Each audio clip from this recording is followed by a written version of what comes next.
pa, di ba? Personal pa ako.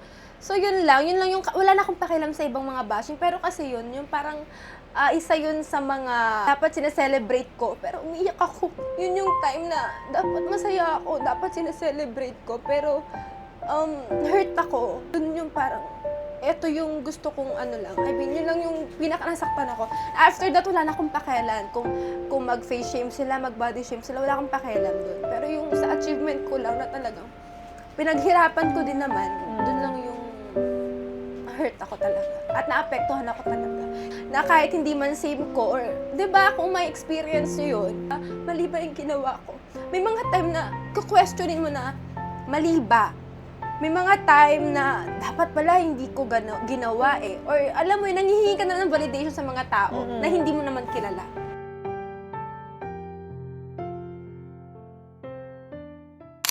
This episode is presented by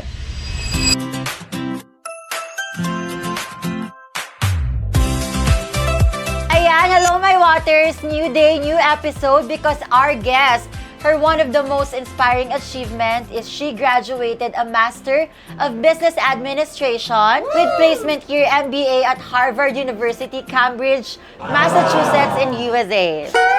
She is also a most awarded actress here in the Philippines, in the country, as she won numerous major acting trophies, including FAMAS, MMFF, PMPC Star Awards. She is also known as Best Actress for her movie In His Mother's Eyes in 2023, Best Actress for her movie Filipinas 2023 also at the MMFF, and here's more! She's also awarded as Most Courteous, Most Industrious, Most Lovable Student, and Best in Math. Ayan! Everyone, please welcome our Miss Flawless, Sashna Baby! Alam mo, tama lahat ng mga achievements ko. Thank you talagang. Alam niyo, tinatago-tago ko yan eh. Bakit niyo alam? Eh kasi nag-research yung team, grabe yung Totoo, writer. tama. Grabe, ma. Grabe naman yung mga achievements mo. Totoo. Alam niyo, pinapakita ko lang bobo ako, pero ang dami ko talagang knowledge.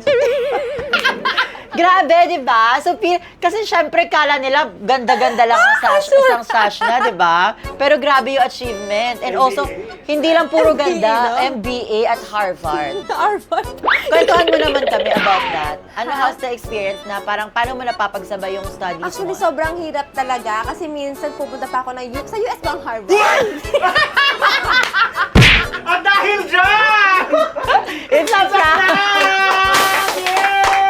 Happy birthday, Sasha! David! Happy birthday! Kinabahan ako! Tinabahan ako. Shit, ano to? Oh my God! Happy birthday! Happy birthday to you! Thank you! Happy birthday to you! Happy birthday! Happy birthday! Ay, sarap! Yes! Yay! Birthday! Salamat! Thank you! Happy birthday, sis! Masarap talaga to kasi from Kairos. Wow! Mango creme brulee.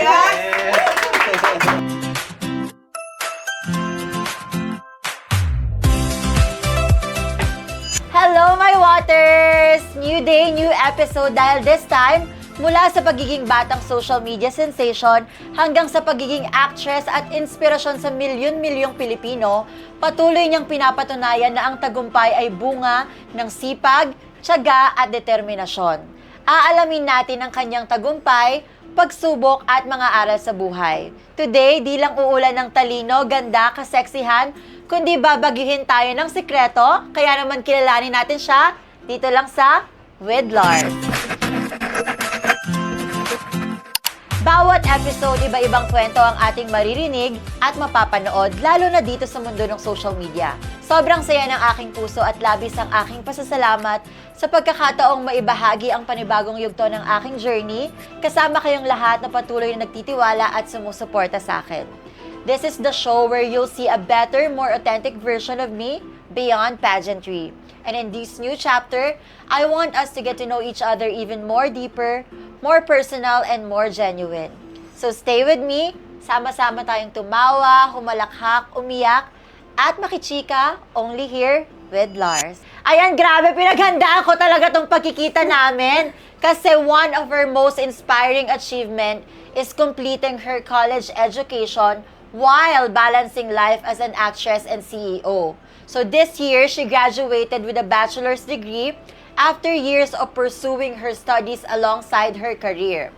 She's known as an actress, CEO, content creator, social media personality, model, vlogger, an entrepreneur, and a family breadwinner. She has built a strong online following and expanded her career into acting and business venture. So everyone, I'm excited to welcome the Miss Flawless ng Philippines here in the studio. Let us all welcome Sashna Baby!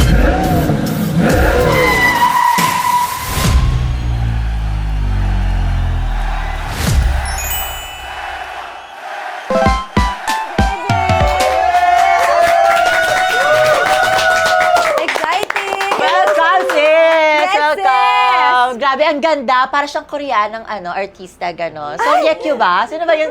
Sino siya? Tinatag siya as Song Ye Kyo lagi. Hindi! Sino yung isa?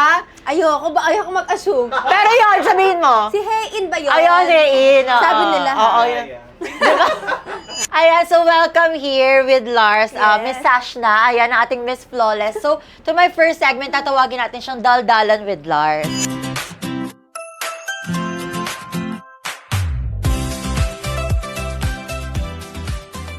So, let's daldalan na. Okay, Are you go. ready? Ayan, Yes. kasama yung aking manika na si Larcisa? Yes! Ayan. Hello, Kasama. halay ka kay Nina. Hello. Mayaman niya.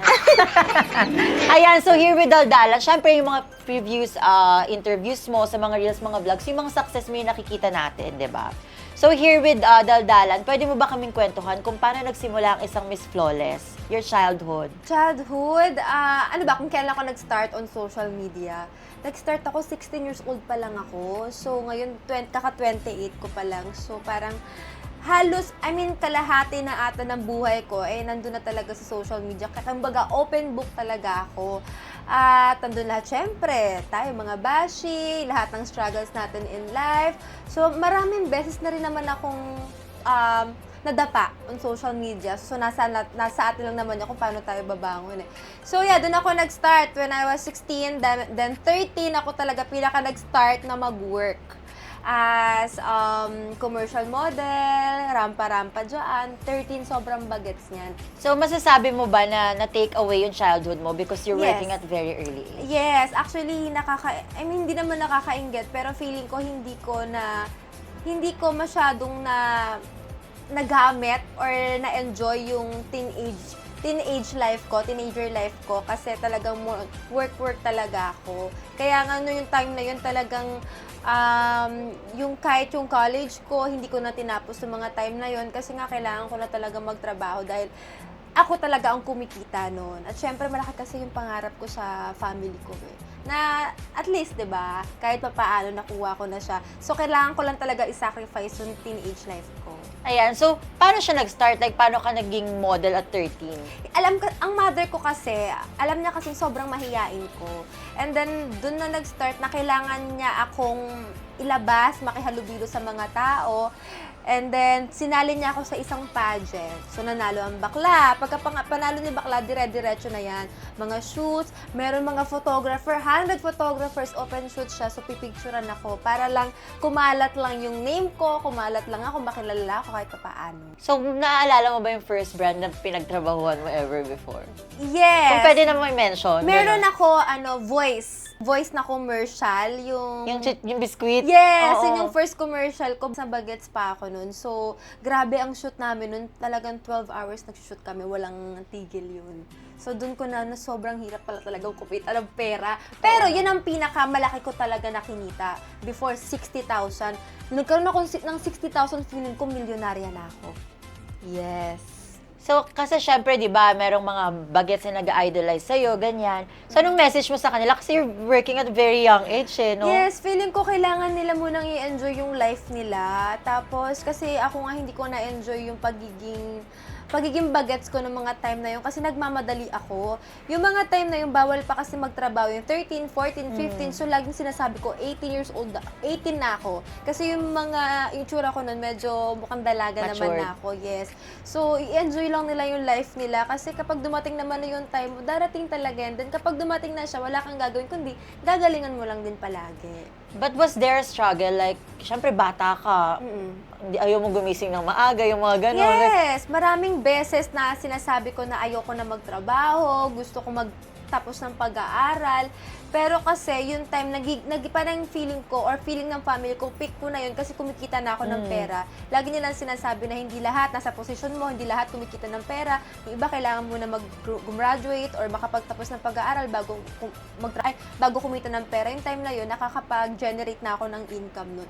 So, kailangan ko silang sundin nung time na yun kasi ako nga yung kumikita talaga at nag-breadwinner ako nun.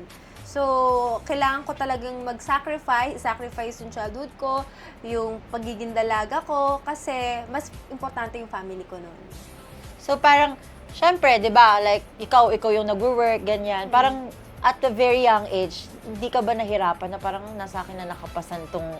Meron akong responsibility na dapat hindi muna ako. Parang ganon. Yes, mahirap talaga. Kahit i-interviewin nyo yung ibang mga same age kami na until now, nag-work pa din. Mahirap siya kasi alam mong hindi mo na-enjoy nga yung kabataan mo. At ngayon, 28 na ako. Until now, I'm still working. At hindi na maaalis yung burden mo doon kasi yung guilt, nandun na yan. Paano kapag hindi ako nagtrabaho? Paano kung hindi ko ginalingan? Paano yung mga taong umaasa sa akin? Hindi lang naman na family ko, meron ng mga employees, sobrang dami nang umaasa sa akin. Kapag nag-give up ako, alam kong maraming madadapa. Kasi ako, kapag angat ko, gusto ko lahat umaangat din. Gusto ko lagi ko silang dala-dala. Kaya every time na may achievements ako, alam ko talagang achievement nilang lahat yun. So yes, yung burden nandun lang siya, hindi na siya mawawala. Kahit nga siguro tumanda ako siguro nasa puso ko na talaga yung matulungan silang lahat. Kasi feeling ko yun yung gift sa akin ni God. Hindi ko kailangan na, hindi ko na siya maaalis. Kasi gift na yun sa akin ni God na makatulong sa ibang mga tao din. At magtrabaho. Kasi alam ko sa sarili ko, hindi pa, meron pa to. Malaki pa yung feeling ko kailangan ko pang marating. So, there's a pressure on your part. Lagi, Malala. every day, every time na gumigising ako, alam ko yung stress, yung problema, yung pressure, yung work ko, every day yun. Wala sigurong araw na paggising ko, wow, rest day. Walang ganon na kung ano yung gusto kong gawin, walang ganon. Every day, kailangan check ako ng messages, every day yun. Araw-araw na pressure yun. For how many years? So, anong nakakapag-alis ng pagod ng isang Sashna? Wala. Gusto ko yon. Wala. Hindi, kapag nagpupunta ako ng ibang bansa, ayan, kailangan kong magpahinga. Pero alam ko kasi na may trabaho pa rin ako doon. Hindi pwedeng makakalimutan ko yung sa company ko. Hindi pwedeng makakalimutan ko yung social medias. So, trabaho pa din. Onting lakad-lakad, onting gala lang. Pero after nun, alam ko, trabaho pa rin yung nasa isip ko. Parang hindi na siya maaalis. Diba? At Hindi marami pang mga bashing pa yan, ha? Oo. Alam mo yung sobrang dami ng pressure. Meron pang mga bashing, marami pang noise na maririnig ka. So, hindi lang yung sa trabaho, hindi lang yung personal problem mo. Marami pang mga, kung ano-ano mga negative yung mababasa mo or madaming ganun pa. And meron ka kasing nag-trending na post. Ako personally, I saw it and I share it. Yung parang timeline. Alam mo yung timeline, this, not 32. Alam mo yung photo mo na gano'n, yung marami nag-share. Yeah. So, tell us about it. Hindi naman talaga sa personal life ko yun. Kasi tayo, di bang halos lahat naman tayo nakatingin sa social media. Lagi natin kino-compare yung sarili natin. Kahit man ako. But at the age of 28, bakit wala pa akong asawa, wala pa akong anak? By this age, may sarili na akong family na masaya. Pero, hindi pala ganun yun. Kanya-kanya tayo ng time. Kaya nilagay ko doon, at the age of ganito, may graduate ng gantong age. At the age of 30 or 40, nakakuha ka ng house mo. Kasi ngayon sa social media, at the age of 16, 17, may bahay na silang sarili. Kumbaga, hindi natin dapat pinipressure yung sarili natin sa mga nakikita natin o social media. Kasi not Hindi every... hindi yun normal. Kasi ang nakikita nating normal na 16, 17, milyonaryo nang dapat. Diba? Which, okay, nagiging inspirasyon natin sila. Pero hindi yun yung normal. Ang normal, ganitong mga age, na-accomplish nila yung ganitong mga achievements nila, yung mga pangarap nila, kaya pinost ko yun. Kasi kahit ako, nagkakaroon din ako ng parang, bakit ganitong age, hindi pa rin ako bilyonarya, di ba? So parang, ginagawa ko lang siyang inspirasyon or mga awareness lang sa mga tao. Minsan kasi, nagkakaroon ng depressed. Yung mga Totoo, nade-depress totoo. sila sa mga nakikita nila on social media, hindi nila alam yung behind that. Kaya, Correct. yun, pinost ko yun. Ayun nga, and it's good na narinig namin sa'yo. Kasi ako, personally, kung hindi kita na-interview, sabi ko, Oo. ang gaganda lang niya. Siguro may problema to si girl. Alam mo yun, puro content ka lang, ganun and Yun all. na. Ang sarap lang ng buhay. Pero behind that, bago mo pala makuha yung mga ganong bagay, ilang yak, ilang... Yes, tsaka Stress. marami kang masasacrifice talaga. Yung age mo, yung time mo, masasacrifice mo yan lahat. Kumbaga yung time mo sa sarili mo, madami kang masasacrifice, marami kang maiiwan, yung banding mo with friends. Wala na akong ganun. So ako kasi, personally, nung wala pa ako sa social media, wala pa akong following and all, kilala na kita. Kasi yung mga Tumblr, ikaw ang ano, alam mo yung app na Tumblr dati, di ba? Siya ang uso doon, yung mga mukha niya, yun yung ini-edit ng mga tao doon, tapos nilalagyan nila ng quotes, ganyan. Mga nakakap si Sash na ganyan. Naka-fetty-wap. Oh, yes, gano'n. Sa Tumblr talaga yun. Ano ako noon, high school. Tapos, parang, as in, ang ganda mo na noon. Mas maganda ka ngayon. Thank you. How to stay relevant? So, how do Marami you... ka ng issue. Sa totoo, hindi. Hindi ko, siguro pinagpapatuloy ko lang din yung ginagawa ko. Hindi ko iniiwan lahat ng ginagawa ko. Kahit na sobrang daming pressure, ang daming bashing, alam mo, nasa iyo talaga yung kung kailan ka talaga, kung paano ka makakabangon, kung paano ka magka-comeback. Sa dami mong issue, sa daming negative na mga tao. Hindi naman kasi lahat gugustuhin ka eh. Doon ka mag-focus sa mga taong gusto ka, nagiging inspirasyon ka. Ayan, so syempre, di ba, ikaw, sikat ka talaga. Yun naman, sakto lang. Merong mga, ayun, nasabi natin yung mga bashing. So, kung meron ka lang lilinawin doon sa mga bashing or mga fake news na hindi talaga totoo, ano yon? Na binili ko yung diploma ko. Napakasakit sa akin nun. Naiiyak ako! Napakasakit sa akin nun kasi sana surprise ko yun sa mga taong love ako. Na parang hindi ko, siguro once or twice ko lang kasi pinost yun. Then after nun, gusto kong itry naman. Alam mo yung parang hindi mo na lahat i-open on social media. Kasi naniniwala na kasi ako sa evil eye. Totoo. Yes. So, gusto ko lang itry na, okay, lahat na ng buhay ko, alam nyo na. Alam nyo na yung sex life ko, alam nyo na lang lahat. Gusto ko lang i-surprise sa kanila na, biglang graduate. Akala ko matutuwa sila. Kaso, ang nag-i-impact nun na parang, binili niya yung diploma niyo, bakit walang posting, bakit walang ganyan? Kasi Hindi naman namin alam na nag-aaral siya. yes, Diba? na Ganon. parang kailangan pala talaga, alam nyo lahat, no? Step by step, alam nyo, no? So, doon ko na-realize, okay, dahil nga social media influencer ako, kailangan pala talaga i-broadcast ko. Pero yun nga, yun lang siguro yung gusto kong itago. Gift ko na sa sarili ko yun, na parang itago to na, eto, nag-aaral ako, pinupurso ko pa rin yung college ko. Kasi biggest regrets ko yun, na hindi ko natapos yung pag-aaral ko. Dahil nga, sinabi ko sa inyo na kailangan ko muna magtrabaho. Inuna ko yung family ko, inuna ko yung pagtrabaho ko. Then after nun, ayun na, nung pagkaano nun, so, umpisa yan, ang dami nag-congrats, ang daming natuwa. Pero after nun, na ang daming mga pages nagpakalat na, hindi, binili niya yung diploma niya, ganyan yan. Hindi naman ganun. At meron na tayong mga, tawag dito, may mga shortcuts na rin kasi, lalo na maaga ako nagtrabaho, may ETAP or ETEAP tayo yung tinatawag. So, yun yung kinuha ko pong mga, ang tawag dito, ang tawag dun, Mi? Short courses? Yes, yun ang kinuha ko. So, ayun lang, yun yung masakit sa part ko lang na dapat yung achievement ko masaya, sinaselebrate, 'di ba? Pero ang dami ding parang 50% na nagkaroon ng hindi natuwa or lahat nag-judge. So parang dapat ba pala binobroadcast ko lahat ng ginagawa ko. Kasi hindi rin madali yung mga modules, ganyan habang ka ng kumpanya, habang naging vlogger ka, may mga shows, so hindi siya ganoon. Tapos may pa, di ba? Personal pa ako. So yun lang yung wala na akong pakialam sa ibang mga bashing, pero kasi yun yung parang isa yun sa mga dapat sineselebrate ko, pero umiiyak ako. Yun yung time na dapat masaya ako, dapat sineselebrate ko, pero hurt ako. Yun yung parang, eto yung gusto kong yun lang yung pinaka-nasaktan ako. After that, wala na akong pakialam. Kung mag-face shame sila, mag-body shame sila, wala akong pakialam doon. Pero yung sa achievement ko lang na talagang pinaghirapan ko din naman, doon lang yung hurt ako talaga. At naapektuhan ako talaga. Kasi kahit sinong gumraduate, na kahit hindi man same ko, or, di ba, kung may experience nyo yun, alam niyong masakit yun. Kasi it should be a celebration di ba? At yes, nag-gift ko dapat sa sarili ko. So, hindi ko alam kung dapat na binobroadcast na lang or dapat kinip ko na lang para sa sarili ko. So, ang dami ko mga what if na, dapat ba hindi na ako nag-aral? Dapat ba hindi ko ba tinapos? So, ang dami kong, so kailangan ko, yung time na yun, parang kailangan ko ng validation na mali ba yung ginawa ko? May mga time na kukwestiyonin mo na, mali ba? May mga time na dapat pala hindi ko ginawa eh. Or alam mo yun, nanghihingi ka na ng validation sa mga tao na hindi mo naman kilala. So, ayun, nagkakaroon ako ng, nagko-confuse ako nung moment na yun. Pero now, okay ka na. Now, yes, pero hindi totally super okay kasi nagkakaroon na ako ng trauma na hindi ko na alam kung ano ba dapat i-share ko para maging inspirasyon sa mga tao kasi minsan na titake nila as mali or tinitake nila as parang negative. Hindi mo na alam. Confused na ako. Like, and last time, parang you just wanted to help and give things away, pero na ano pa rin nila, di ba? Na misunderstood pa rin nila. Hindi mo na talaga alam kung ano yung hindi mo na talaga alam kung ano yung tamang mali ba yung ginagawa mo.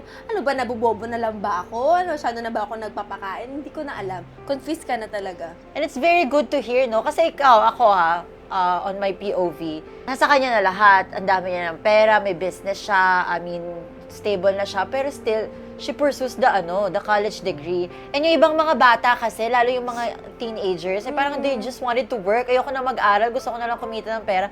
Why? Gift ko yun sa sarili ko. Gift ko yun sa batang si Sashna. Kasi yung time na gusto niya talaga makapagtapos ng pag-aaral. At yung time na graduate lahat ng mga classmate niya, inggit siya na bakit sila nakagraduate na, bakit sila natapos nila, ako ito nagtatrabaho na ako. Hindi ko na-enjoy yung gusto ko mag-college, gusto ko mag-aaral. Yun talaga yung biggest regret ko dati. Na sana nagawa ko yun eh. Sana FA, pangarap ko maging FA dati. Sana FA ako. Ganun yung ganun yung nasa isip ko na hindi ko maintindihan. Yung pala may ibang plano sa akin si God. At anytime pala, pwede ka mag-aral. Kahit 4 years old. May kasabayan ako 40 years old. Sila nakapag-graduate, nakapagtapos sila ng college. So parang, okay. Hindi pa pala huli talaga ang lahat. Kasi ngayon, may pera ako para makapag-college. Yung time kasi na yun, wala talaga. Kailangan ko talagang magtrabaho para makabayad ng tuition fee ko. Ayan, and that's the best example na hindi porket gantong age si Sashna, hindi siya nag-aral pero nag-inuna niya yung trabaho niya. Pero nung nakapagtrabaho na siya at nakapag-ipon, doon niya tinuloy yung pag-aaral. Yes. So, it just proves to show na hindi talaga tayo pare-parehas ng timeline. Hindi tayo pare-parehas ng dapat ginagawa sa buhay. Yes. Yung buhay ko, hindi ko pwedeng ikumpara sa buhay mo na dapat CEO na rin ako ng kumpanya sa ganitong edad. Diba? So, iba-iba tayo. So, wag nga nating take it from Sashna na wag nating i-pressure yung mga sarili natin sa mga bagay-bagay. Kasi ano yan eh, parang it takes time, little by little. Kung ano talaga yung nakasulat para sa'yo na ginawa ni God, diba? Yun yung naka-destiny, ito ka, ayun yung mangyayari sa life mo. Yes, tama. Diba? And alam niyo, ang ganda ni Sashna. Siyempre, ligawing kate, malala. So, meron lang ako isang tanong. Kasi kami nga, diba, open book yung buhay mo sa social media. Kilala namin kung sino yung mga past jowa mo, ganyan. So, ano ba ang isang bagay na magsasawa si Sashna sa relasyon? Hindi kasi, hindi ako sawain. Laging yung mga karelasyon ko, laging pang long term kami. Siguro magkakaroon lang talaga na, kunyari nag-break kami because dahil sa mga third party, ganun lang. Pero ako talaga, sobrang patience ko pagdating sa relasyon eh. Kasi parang date to marry ako. Ganun lagi yung naiisip ko. So parang, walang factor sa akin, nagsawa na ako sa'yo kasi ganito yung ugali mo. Walang ganun. Kumbaga laging third party. At hindi pa naman ako nakaka-encounter na talagang nagsawa ako dahil sa ugali niya. Wala namang ganun. Kamusta ang puso mo ngayon? Ngayon okay ako. Yung partner ko ngayon, 3 years na kami. So, sobrang support niya sa akin. Kahit kayo, kunyari, magpo-propose, hindi ka pwede mag-propose kasi may brands akong gano'n. So, kailangan muna, ako, trabaho muna ako, ganyan. Ako na nagde-desisyon para sa amin. So, sobrang sinusuportahan niya kung ano yung ginagawa ko. Ayan, so, for my last question dito sa daldalan natin. Kapag, Last na? Charis. Di ba nag-start ka sa social media? So kung mawala ang social media, kaya pa rin bang mabuhay at lumago ng negosyo ni Sashna? Ang hirap, feeling ko hindi. Frankly, feeling ko hindi kasi dyan na tayo nabuhay on social media. Tsaka lahat ng mga binebenta kong products sa social media, e-commerce. Pero hindi natin kasi alam kasi madiskarte din naman ako. Oo naman. Madiskarte din naman ako. May mga connections tayo. Pero hindi ko masabi kasi hindi pa naman nangyayari. So sana wag naman. Pero sa sagot ko, hindi ko nakikitang mawawala sa akin muna ang social media kasi nandun lahat ang trabaho ko. So by the time na okay si Sash na nabigay niya na lahat ng kailangan ng family niya, finally it's her time na for herself. Wala nang social media, ayaw na ni Sash na ng social media. Ayaw niya na rin niya makita kahit saan. Gusto niya lang niya ng private life. Anong gusto mong maiwang legacy para dun sa mga taong nakasunod sa'yo? Wow, ang bigat. Anong gusto mong maiwan na matatandaan ka nila? Na, asan na kaya to si Sash na? Kasi ganito siya. Siguro yung legacy ko, yung smile ko na lang. Yung smile ko kasi every time na may problems, may mga issues, wala akong ginawa kundi ngumiti pa rin ng ngumiti sa mga tao at lagi ko naaangat pa rin yung sarili ko. So yun lang, life is too short para malugmok ka sa lahat ng mga problema. So ngitian lang natin lahat. Nasa ko yung intro ko yan Don't forget to smile, always choose to be happy, good vibes lang. Good vibes lang. Ayan, kaya pagka nakikita ka ng tao, good vibes din Good sila. vibes Kasi lang. yung smile mo, very nakakahawa siya, di ba? Ano yan? May Ayan! Oh my gosh, may OMG sound na naman tayo.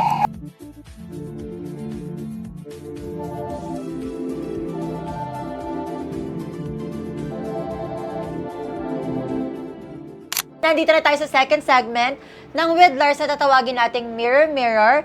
This is your last chance, Sash, na ipaliwanag ang lahat. So, ready ka na ba? Ganon? Wala akong choice. Wala kang choice talaga, sis. So, dito sa Mirror Mirror segment, mas malalaman pa namin ang mas malalim na pananaw mo Okay. at ilang pangyayari sa buhay mo na ipa-flash namin sa screen. So, are we ready? Mirror Mirror, roll VTR.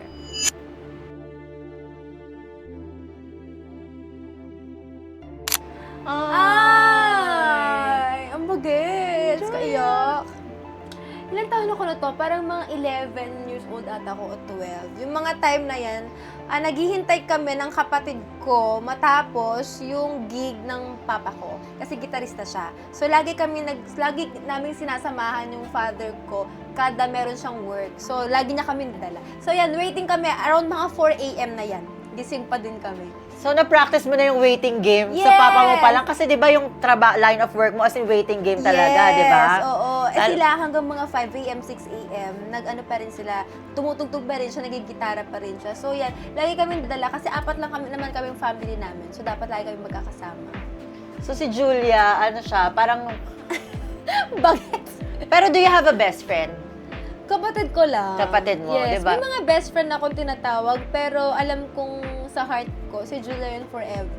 Diba? Kasi sometimes, diba, when you have a sister and maganda yung relationship yung dalawa, you don't need a best friend sa ibang Totoo. Hindi ka na naghahanap, di mo na siya hanapin. Kasi parang, if your sister is your best friend, parang you can keep the secret safest place on earth sa Yes, kanya. Siya lang true. talaga yun.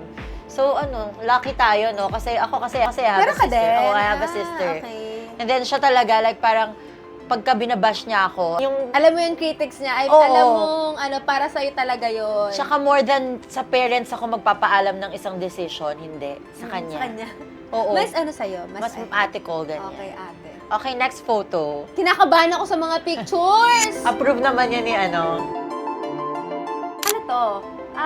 Okay, sa binyag ni P, ni Hope, with mga gorgeous sisters natin. So, ito lang yan, recently lang yan. At ninang ako, lagi na lang akong ninang talaga. Sabi ko sa iyo, yan ang ang role ko lang maging ninang. Yan siya. Sa sa church yan siya. At nabash pa ang ngipin ko! Ayun pala, mag-usapan natin yon. Kasi di ba updated talaga ako na... Hindi ko sinabi na kasi ang sinabi niya na parang bakit ganito yung mga veneers ng mga influencer, na parang na daw kabayo, ganyan. Oo. Kinlear ko lang naman dahil hindi naman ako pala clear ng mga Hindi kami patunayera issue. pa Yes, na pero ganyan. kasi this one, iinis na ako kasi syempre, gift ni God sa akin yung sabihin nyo, gawa. So, hindi kasi veneers yung ngipin ko talaga. Since then, totoo talaga tong ngipin ko na insecurity ko lang siya dati. Feeling ko hindi normal. So, kinlear ko lang na hindi po veneers yung ngipin ko. Totoong ngipin ko siya talaga. Next photo. At may pasa ka dyan. Oh my God! Ay naku, sabihin ko ba to? Okay. Binugbog ako. Charis. Hindi, totoo. Hindi ko alam kung seryoso pa siya. Ano? Hindi, nung mga time na yan, binugbog ako ng nanay ko. At the age of 22, ganon, 22 years old, di ba? Hindi na alam ng social media. Ayoko maging pangat yung tingin nila sa family ko, sa nanay ko, lalo na nanay ko yan. Pero yung mga time na yan kasi, grabe yung, paano nila nakuha yan? Grabe kasi yung depression ko noon. So, hindi ako naiintindihan ng mom ko. So, talagang bugbog galore, talagang malala ako noon. Kasi gumagawa ka ng mga desisyon na hindi dapat. Yes, dahil siguro baliw ako that time sa love na parang may time na ayoko nang makita yung guy na to, yung ganyan. Pero kasi si mother, siya yung taga-explain palagi sa akin na mga hindi ko maintindihan kasi nga feeling ko na babaliw ako nun. So yan, sobrang bugbog ako nun. Siya ang bugbog sa akin. Hindi pa ako nabubugbog ng lalaki. Ang nanay ko lang hanggang 25 years old dahil bugbog ako ng nanay ko. As in, napapalo ako. Hindi nila alam niya. Pero syempre ngayon wala na. 3 years na nakakalipas, wala nang nangyayari ganyan. Pero alam niyo, laki talaga kami sa bugbog, sa palo, sa hanger, sinturon. Laking ganun kami. So hindi ko yun ngayon nyo lang nalaman to. Hindi ko binabroadcast on social media na napagbubuhatan kami ng kamay ng mga magulang namin. So, ayan. Kaya malaki yung respeto namin at takot kami sa kanila kasi syempre, ramdam namin yung sakit ng pagmamahal ng magulang. At saka yung mga time na yung mga ayoko na rin magtrabaho. Ayoko talaga. So, Bumangon hindi ka pwede. dyan. Bumangon ka dyan. Ay, ilang beses ko nang gusto mag-give up talagang, mag-give up na talaga na ayoko na magtrabaho. Wala akong pakialam sa inyo. Hindi pwede. And thanks to her kasi pinush ka niya. Yes, kailangan mo talaga ng isang talagang magpupush talaga sa'yo para makuha mo lahat ng pangarap mo in life. Pero sobrang happy ako kasi nakuha ko naman talaga. Pero grabe muna yung palo, yung bugbog, yung sakit bago mo siya makuha. Ayan. Ayan, pero kung ngayon nangyari yan, sis, syempre kasi yung mga bata ngayon sobrang entitled nila, di ba? Parang hindi nila nagigets na kailangan talagang disiplinahin ng magulang. Yes, pero ngayon kasi 'di ba, onting palo lang sa'yo, talagang dedemandahan. I mean, demanda na talaga ang katapat. Pero ako lahat naranasan ko na eh. Kumbaga ako to, yung katawan ko na to, bato na to. Kakapalo sa akin ng nanay ko. So yun lang, kumbaga kasama na siya sa pagtanda or hindi ko man na-encourage na para bugbugin niyo yung anak niyo. Hindi. Pag may maling-mali talaga na nangyari or naganap. Kasi ngayon nakikita ko may mga bata na sobrang spoiled, hindi na alam yung tama at mali. I mean, hindi ko alam kung paano yung pagiging magulang dahil hindi pa naman ako magulang. Pero yan yung naranasan ko na naging okay naman ako ngayon. Okay naman yung kinalakihan ko. And yung mga bata kasi ngayon, masigawan mo lang, talagang nade-depress na sila. Hindi mo na kami mahal, di ako mahal ng magulang kung magkukwento sa kaibigan, magpupusa sa threads, ganito, ganyan, and all. Kung naabutan niyo yung batch namin, na bugbog kami sa sinturon, sa patpat, sa walis tingting, sa walis tambol, lahat. Oo, totoo. Yung kurot, yung Totoo. alam mo yung ganon. Hindi, tsaka meron ding mga school, yung mga teacher kasi, parang nagiging pangalawang nanay or pangalawang tatay natin sila. Binivideo na ng mga bata na parang na ano sila, ang tawag doon, pinagbubuhatan Sila. na abuse sila, ganyan. Pero noong mga panahon ko dati, Kartulina, te, di ba? Gaganon sa mukha mo talaga. talagang mapapahiya ka sa labas ng classroom kasi may time na dala ko maraming books tapos meron pa akong nakalagay sa bibig ko na na planggana, nakaganyan, nakasquat. Masaya pa din ako kasi hindi ako nakapasok sa isang subject na yun. Ayoko naman ng subject na yan. Sige, ito lang tayo, daldalan tayo. Alam mo yung mga sign language lang, ganyan, kasama ko yung mga tropa ko. So, naranasan ko yung mga ganon. Pero kasi ngayon, parang nakikita ko sa mga bata, I mean, sa akin, ng POV ko lang na konting mapagbuhatan lang, maano lang sa kamay, parang ina-abuse ka na agad. So, hindi ko na mag-gets ngayon. Pero dati kasi sa panahon natin, parang normal naman to. Very different na yung generation. Yes, pero ngayon. kanya-kanya naman tayo dito na kanya-kanya naman tayong karahasan sa buhay at hindi naman natin ma-invalidate or ma-validate yung mga nararanasan nila. Kanya-kanya naman tayo. Oh, shit. Eto, yung time, may issue pala nung time na na-post ko to. Meron. Na hindi talaga ako aware. Ah, okay. Actually, minessage ko nga siya eh. Laging wrong timing talaga yung mga posting ko. Parang yung una yung sa cellphone. Pangalawa yung ito. Wrong timing talaga. Kakatrabaho ko. Lutang-lutang ka talaga, Hindi, I mean, girl. hindi ko na naman siya, kumbaga kailangan ko lang mag-post. So nakita ko, syempre, after an hour, sabi ko, shit, meron palang mga issue na ganito ngayon. Tapos, nung pinost ko to, syempre, sari-sari mga comments, ganyan. Tapos may mga girls din palang naka-receive nito, hindi lang ako. Na same lang din nang nag-email. So, yung moral lesson dito, alamin mo talaga kung kailan ka magpo-post. Kasi natadamay ako lagi kahit hindi naman ako kasama sa issue. Kumbaga, totoo lang. Kumbaga, mother die, father die, hindi ko talaga alam na may issue ng mga time na to. Kumbaga, shit, ang tapanga mo talaga. Kumbaga, ano ba? Pinapahamak mo lang ba ako ng universe lagi? Kasi after ng pag-post ko sa cellphone, giveaway keme-keme, biglang eto naman. Issue naman Sabi, siya. wala naman 1 week. Sabi ko, ano Kung ba? lagi siyang, kumbaga sa bingo, lagi siyang bingo. At lagi akong bunot Oh. talaga. As in talagang lagi kang pulutan sa Reddit. So yan yun, mga time na yan. Yun yung, Pero grabe, no? Mercedes, ano? alam niyo, pipili dapat ako kasi walang purple. Walang kulay na kifified. Walang purple eh. Black and white lang. So pinost ko na lang. Pero kidding aside, ang dami mong na-receive lagi na mga Madami indecent talaga. Kahit proposals. nung bagets pa ako. Kahit nung mga, ngayon pa nga 28 na ako, pero nung bagets ako 16, 17, kahit harap-harapan, sabi, meeting lang, biglang may ganun ng mga kasama. Lagi ko naman kasama nanay ko. So kaya hindi ako naluloko sa ganun. Kasi kung ako lang, wow, 1 million, go na, may bahay pa, ganyan. Pero kasi ng mga time na yun, nanay ko yung lagi nakikipag-usap na parang, ginagago tayo nito. So, may mga ganun tayo. Meron pa nga, nanligaw sa akin. Actually, hindi siya nanligaw kasi hindi naman pinaligaw ng mama ko. 16 years old lang ako dito na parang binata naman siya, pero sobrang yaman, may-ari ng minahan. Kilalang tao din siya.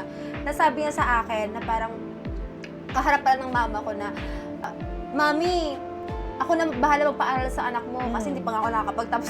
Ako na hatid sunduyan ng ko. Wala pa akong, may sasakyan ako, pero yung Mirage pa lang nung mga panahon na yon.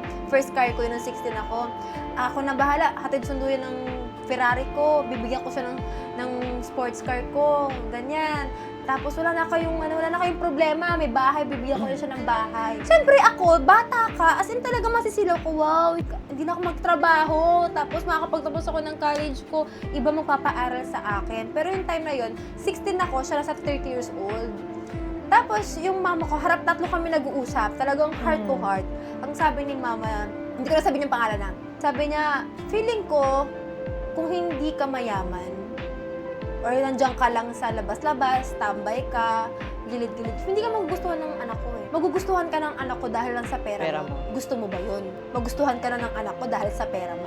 Sabi niya, hindi. Hayaan tayo mo mag-18 yung anak ko, tanungin mo siya kung gusto ka pa rin ba niya.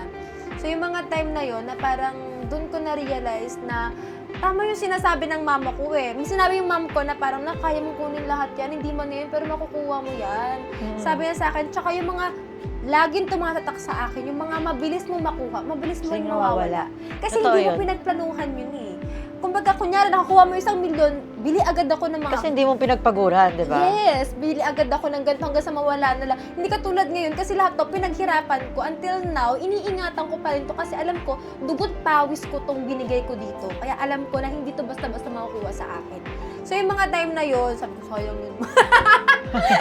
Hindi, yung mga time na yun, nakikinig kasi ako sa kanya. Alam ng mama ko yun, lagi ako nakikinig sa lahat ng mga direksyon na binibigay niya sa akin. Naniniwala naman ako sa kanya. At yun, di ba, yung mga binibigay niya sa akin, meron ako. Totoo. Na hindi ako na umasa sa ibang tao. I mean, taas loob kung sasabihin ko na sarili ko to. Pero how do you feel people like sending you indecent proposals? Mga ganyan, feeling ko, hindi sila confident sa sarili nila. Kasi kailangan mo na nila magpakita ng pera para makuha mo yung tao na to. Hindi ka believe sa sarili mo, wala kang bayag. Hindi mo ba kayang kuhanin niya na ligawan mo lang na wala kang pinapakitang any? Kumbaga, usap, bakit kailangan mo pa munang mag-offer ng ganito? Kasi pag ganyan, nakaka-turn off na. May mga ganito naman na, ang tawag dito, naka-receive na ganyan, hindi ko sila ginajudge. Kanya-kanya tayo ng grind, kanya-kanya tayo ng... Diskarte sa yes, buhay. in life. As long na wala kayong tinatapakang ibang tao, okay lang yan, go lang yan. Pero yung mga ganito nga mga lalaki nga, feeling ko mga walang bayag talaga. Kaya mo ko kausapin, napa-inlove mo ako, go, may kotse ka pala, may mga bahay ka pala. Di bongga, di ba? Bonus na yan sa akin. Kasi yung partner ko, kung yaman lang, mas mayaman ako sa kanya eh. Kumbaga, alam ko, ang may offer na lang sa akin, loyalty, faithful siya sa akin, love, pagiging support, sinusuportahan niya ako doon. Pero kung gusto ko talaga na parang makaangat-angat talaga, feeling ko hindi siya yung partner ko. Lagi ko yung sinasabi sa kanya kasi alam ko yung worth ko, alam ko yung deserve ko. Alam na yun. Kaya yun na lang na-offer niya sa akin, yung love, yung peace of mind. Which is priceless. Yes, peace of... Kasi sobrang dami mo ng pera, I mean, ang dami mo naman din kaagaw, kaya ng babae, wala kang peace of mind. Naranasan ko na kasi yun. Nagkaroon din naman ako ng jowang ganun. So alam ko yung pakiramdam na wala akong peace of mind. Na-depress nga ako, diba? Next photo. Oy, my family! Taken last birthday. Yes, May 27. Ayan, family ko, 'di ba sabi ko apat nga lang kami. Yan. Kapatid ko, si mother, so sila talaga yung sandalan ko sa lahat ng mga nangyayari sa buhay ko. Alam nyo, minsan iniisip ko na parang ngayon kasi social media, pabonggahan, padamihan ng pera, pa-successfulan. Feeling ko ito yung pinaka-success ko in Kasi life. yung family yun. Yes, buo yung family ko. Ito yung pinaka, hindi makukuha o mananako ng kahit na sinong tao sa akin. Biggest flex. Yes, biggest flex ko to na okay yung family ko, mahal ako ng pamilya ko, lagi ako may masasandalan sa oras na hindi ako okay. Ayan, and very very lucky kayong family. Kasi nga, bihira kasi yung pamilyang buo. Bihira yung, meron pamilyang buo, pero not everyone is in good terms. Yes. 'Di ba? Pero kayo kasi you're blessed with a family na talagang supports you kahit anong gawin mo. Kung may bashing ka, ayan si Mami Tin talaga to the rescue. Ayan. Ano ba? Ay, ano ba yan? May OMG sound na naman. Okay, cut!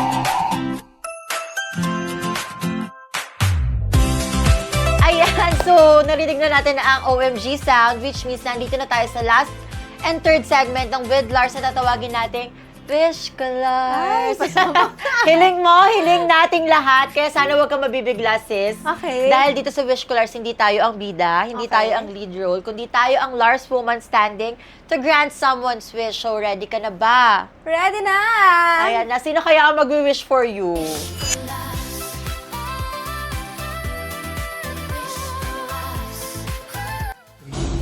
Hi, my name is Christine Policarpio, mom ni Sashna. Anyway, ang wish ko lang, Lars, para kay Sashna, sana meron kayong madalaw na LGBT community na makakabigay tayo ng saya. Fun facts lang. Ever since, nang nagdalaga ako, like 13, 14, ang kasama ko na talaga mga LGBT. Since nagbabalibol ako, syempre ang mga kachika ko na is mga LGBT. Sila lang talaga yung parang talaga naging totoong kaibigan ko kasi sobrang funny nila, sobrang nakakatuwa talaga sila. Tsaka sobrang yung pag-support nila sa akin nung nabuntis ako. Ang mga LGBT yan ang tumulong sa akin. So, kaya talagang malapit ang anak ko sa mga LGBT kasi masa tiyan ko pa lang ang nagpapatawa na sa akin na yung mga LGBT talaga. So, sana yung wish ko is matupad. Yun lang. Thank you, Matulungan Mami na sila. Tin. Yun ang wish ni mother. Ayan, so kaya mo ba i-grant ang wish ni Mami Tin? Ay, lahat ng wish ng nanay ko, na-grad ko na. Yan pa kayo na marami tayo matutulungan. Go! Ayan, so abangan nyo kung anong LGBT community, ang anong ba sa tingin mo ang pupuntahan natin? Sabi nila yung mga gays na medyo may age na, anong tawag doon? Home for the Golden Gays. Golden gays! Ayan, so hindi pa ako nakakapunta doon. Oh, sige, pwede po. Sama mo ko. Sama kita! Ay, Sama ako, yan! sama ako. Dahil Sama ako. Pride Month na rin naman. Oo. And alam mo Diba? naman din kung gaano kagrabe ang support ng mga LGBT Yes. sa'yo. Lalo ng mga trans sisters natin, ang peg nila si Sashna, di ba? Asago! Ganyang kinis, ganyang nipis, ganyang mukha, di ba? Baka sometimes meron pa ka sa mga clinic, yung mukha po ni Sashna Pagaya. Di ba? Di ba? Ganon. So, thank you so much, sis, sa Yes. pag-grant. And I'm excited, ha? Kasi Sama mo ako doon, promise. Sama kita doon. Promise ka muna Nakapunta ka na doon. doon? Before, pero I think ibang generation na ng mga Golden Days. Okay, excited ako. Promise na promise yan with Lars. Ayan, may video, sigurista. Baka iwan niya ako eh. Ayan, so, sis, thank you so much kasi pinagbigyan mo kami. And I know na grabe ang schedule po ni Sash na hindi biro. Bihira lang yan mahuli, mahagilap. And thank you so much for saying yes with this interview. Grabe, forever kong tatanawin tong utang na loob. Kasi ang hirap niya makuha. Ang hirap niya mapupunta sa isang ganito. And thank you so much, sis. Thank you, sis. Happy ako sa lahat. Kasi minsan ko lang, nagiging vocal pagdating sa mga interviews. At syempre, minsan, may mga bagay na hindi ko naman nakiklear o hindi ko na pinopost on social media. Pero pagdating sa mga interviews, gusto ko sabihin na lahat. Kasi, mahirap kapag lagi kami dala-dala. So, thank you so much sa segment na to with Lars. Yes. And I'm grateful kasi na-share mo yung story. Kasi nga yun, di ba, pagka nakikita lang nila sa social media, kala nila yun na lang yun. Ang pretty face lang. Di ba? Ay, puro lang, ganyan. Bragging sexy lang. lang. O, ganun, sexy lang, ganyan. But behind that, meron po kasing story ang buhay ng bawat isa. Not just because we're influencers or we're content creators. Parang, alam nyo na lahat tungkol sa buhay namin. Hindi kami perfect. And kung ano yung nararamdaman nyo as normal tao, ganun lang din naman kami. True. Ganun lang din naman Tumatae sila. ka, may umuutot ka, may bumabaho hininga namin. Same lang tayo. Nagkakamali din kami in life. So, sorry kung nasasaktan kayo sa amin minsan, pero pare-parehas lang tayo mga tao. Pasensya na, tao lang. Pasensya na, tao lang. Ayan, so marami ka pang may inspire. Ako, gustong-gusto ko yung sinabi mo na sa buhay, hindi porket na-achieve na ng ganito yung ganito, dapat ma-achieve mo na din. Yes. Diba? It just goes to show na lahat tayo, makakamtan naman natin yung pangarap natin, makakamtan natin kung ano yung nakatadhana talaga para sa atin. Pero hindi sa kung kailan natin to gusto.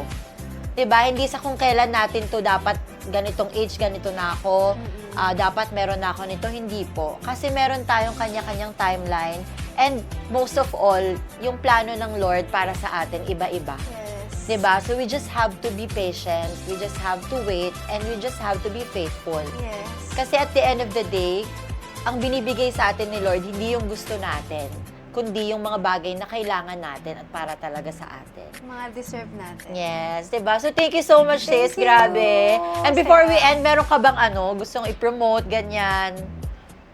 Wala Invite. naman. Ano ba? Wala. Sana manood lang kayo dito sa ating with Lars. At sana marami kayo natutunan. At yun lang, maraming salamat sa inyo, Lars. Sa lahat ng mubuo sa mga team na to, thank you so much for inviting me. Oh, thank you so much din, sis. And of course, natapos na naman tayo sa isang episode ng Daldalan with Sash the Baby. At nakita natin ang mga buhay at mga larawang sumasalamin sa kanya sa Mirror Mirror. And of course, tutuparin niya ang wish ni Mami Tin na makapagbigay Yeah. tayo ng saya sa Golden Gaze community. Ayan, isasama niya ako dyan, nag-promise siya. Abangan na yan, hintayin niyo yan. Ayan, so maraming salamat Thank si you. Shashna. And in this episode, I just have a very special quotes to share that success is not just about being seen by millions. It's about staying true to yourself when the cameras are off. Diba? Kasi Shashna's story reminds us that success is not just about fame alone. It's about resilience, growth, and the courage to become the person you were meant to be. And I've also learned that behind that influencer, the entrepreneur, and the public figure is a woman whose greatest achievement is never giving up on herself. Yes, kaya ako nakapagtapos sa Harvard kanina. Ayan, just don't give up on yourself kahit gaano kayo kapagod, just like True. Shashna. Kahit gaano kayo ka-pressure, just like Shashna. Kahit gaano kayo sometimes ayaw nyo nang gawin yung mga bagay-bagay just like Shashna. Still, she pursues to continue, to never give up, and to just keep going. And then, look at her. Yay! Ayan, thank you so much, Thank you. sis. Sis, ang ganda ng puan na yan. Pwede bang dyan muna ako umupo? Gusto mo? Gusto ko Oh, sana sige, sige. ma-experience. O, kanduhin mo yung inaanak mo, ha? Ma-experience. Invited ka sa binyag niya, Yeah. na. Ayan, kasi alam mo, Sash, yung orange share na yan, it symbolizes optimism, happiness, and Oh. youthful connections. Kaya Oh, orange. ang ganda yan sa mata, di ba? Lalo na kapag kunyari may pinagdadaanan kayo, tingin lang kayo sa mga colorful na bagay. Magiging okay din kayo soon. Ayan, thank you so much, sis. God bless you. Thank you! Sis, Sisa siya. Nag-ano Sisa. siya ng madaling araw. So, ayan, thank you so much, sis. Thank you. And kita ulit tayo sa next episode ng Another Daldalan, Chikahan Kulitan, only here with With Lars. Lars. Bye! Here with Lars, we are very much grateful to our sponsors. Thank you so much, Hanam Korean Skin Lab and Wellness Center and my Super Placenta Drink for being our presenter for this season. Star Image Studios for the set and everything. Star Image Artist Management. Filmark Philippines for all my LED wall TVs. Ayan, nakikita nyo naman, ang dami at ang lalaki. Of course, iFern Global Prosperity and Kim's Diary by Mama Dam Kim for our supplements. Dollar Store PH for my wardrobe. Look at this, beautiful. House Science for Studio Collaterals, K-Roo Specialty Coffee and Bistro for our cakes and food for the guests, and of course the Queen's Palm Rizal branch for my nails design, Style and Concept by RJ Salas for our flowers, Abigail Galvez for my hair and makeup, Sir Vince, Sir David, Ma'am Amanda, Sir Turdy, and Sir Jos, and of course thank you Lord Jesus for this wonderful life with Lars. With Lars Talk Show would like to thank the main host, I myself, Lars Pacheco, our directors, Vince Apostol and David Kabawatan, Director of Videography, Master Post Editor, Tordi Raff, overall guest, concept, and script contributor, myself, Creative Set and Design Supervisor, Vince Apostol, Music and Lyric Contributor, Joel Encarnacion, Inspiration of the host, Matt Cruz, Brand Deal Coordinator, Prince Dula, and of course, this is produced by Aquarius Entertainment and co-produced by Star Image Artist Management, Finance and Technical Management, David Kabawatan, Liaison and Production Staff, Joshua Santa Ana and Gabriel De Los Santos. Thank you, Lord Jesus, for this wonderful life with Lars.